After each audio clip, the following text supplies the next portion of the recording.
Bismillahirrahmanirrahim. Assalamualaikum warahmatullahi wabarakatuh. Alhamdulillahi wahdah wassalatu wassalamu ala sayyidina Muhammadin abdihi wa rasulih. Amma ba'du faqad qala ta'ala a'udzu billahi minasyaitonir rajim. Bismillahirrahmanirrahim.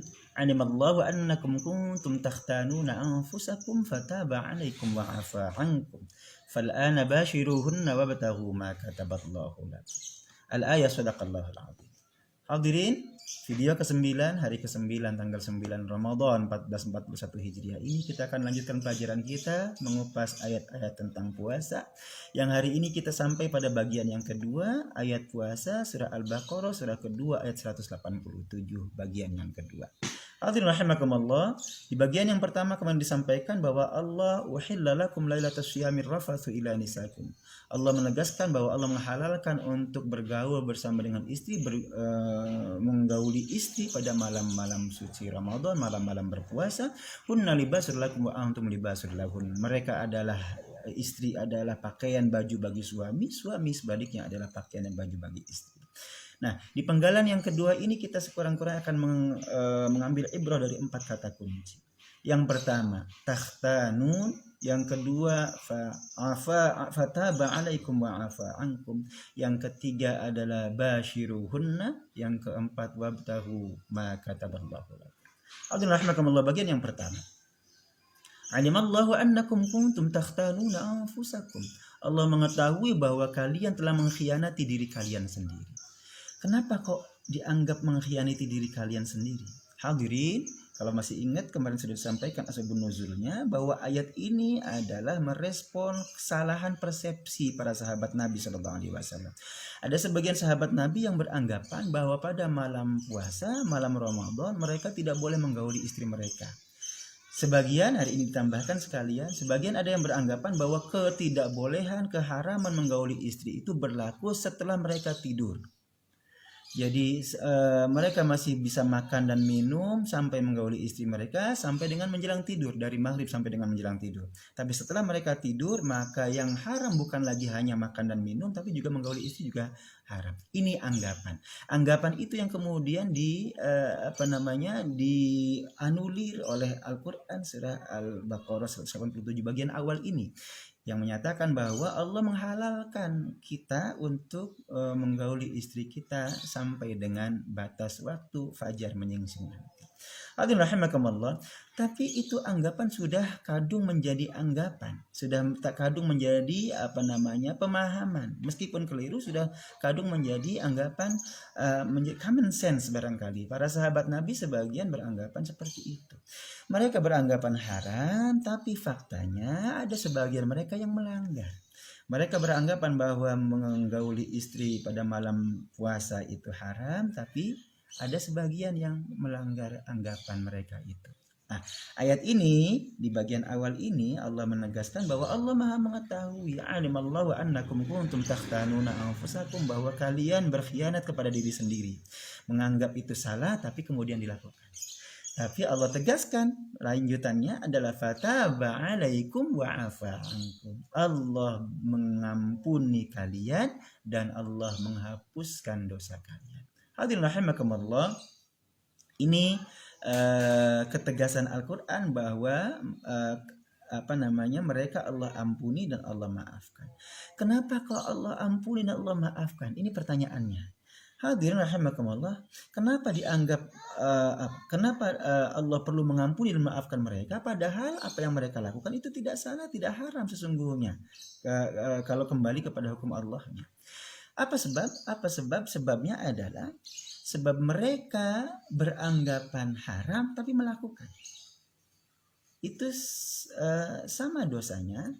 Kira-kira seperti kalau kita menganggap ada satu minuman misalnya dalam satu botol, kita menganggap itu adalah khamr. Tapi kemudian kita minum. Padahal botol itu, minuman itu sebenarnya bukan khamr. Tapi misalnya minuman ringan misalnya atau jus. Tapi kita menganggap itu khamr. Nah, dengan anggapan kita itu khamr kemudian kita minum juga, itu berarti kita sudah melanggar. Dan itu jatuhnya haram, meskipun yang kita minum sesungguhnya adalah jus. Sebaliknya, kalau kita misalnya disodori sebuah minuman, kita taunya itu adalah jus. Lalu kemudian ketika kita minum kita baru sadar bahwa itu khamr. Yang demikian tidak kena keharaman. Sebab yang kita tahu itu adalah jus bukan khamr. Meskipun itu terus kemudian kita harus hentikan. Alhamdulillah. Jadi Allah perlu mengampuni mereka karena sudah mereka melanggar anggapan yang keliru tadi. Mereka menganggap haram, anggapan haram ini kemudian mereka langgar. Itu kan perlu pertaubatan Allah Subhanahu wa taala. Hadirin, dari sisi makna redaksional, kata taubat sendiri artinya adalah kembali. Lalu afun sendiri artinya adalah menghapus. Allah adalah Tawwab. Allah itu maha penerima taubat. Artinya Allah senang sekali menerima hambanya yang kembali kepadanya. Bulan Ramadan ini adalah kesempatan kita untuk bertaubat kepada Allah Subhanahu wa taala. Yang kedua, afu tadi artinya adalah memaafkan, itu menghapus dosanya. Allah hapus. Hadirin rahimakumullah. Ini bagian yang kedua. Jadi Allah tidak anggap itu kesalahan karena sudah Allah taubat, Allah berikan pertaubatan dan Allah hapus dosa mereka. Yang ketiga adalah fal'ana bashiruhunna, sekarang maka gaulilah mereka. Hadirin, kata bashiruhunna dari kata basyaro itu artinya adalah kulit. Bashiru berarti adalah bertemu kulit. Yang dimaksud jima, yang dimaksud berkumpul suami istri, bergaul suami istri atau koitus. Hadirin, lagi-lagi ayat yang penggalan yang ketiga ini basyiruhinna ini mengajarkan kepada kita bahwa Al-Qur'an sedemikian santun mengungkapkan kata yang sesungguhnya menunjuk pada jima tapi dengan redaksi yang sangat sopan. Kemarin kita sudah tahu Allah mengungkapkan dengan kata ar-rafath, artinya adalah jima, tapi kalimat rafat ini lebih halus daripada jima.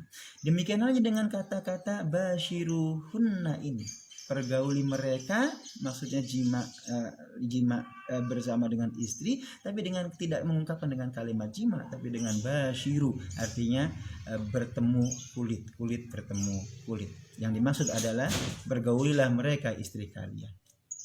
Hadirin, lagi-lagi mengajarkan kepada kita untuk berbicara dengan kata-kata yang santun dan sopan, jangan jorok, jangan vulgar. Yang ketiga, yang keempat adalah wabtaghu ma kataballahu lakum. Carilah apa yang Allah tetapkan untuk kalian. Yang dimaksud adalah apa?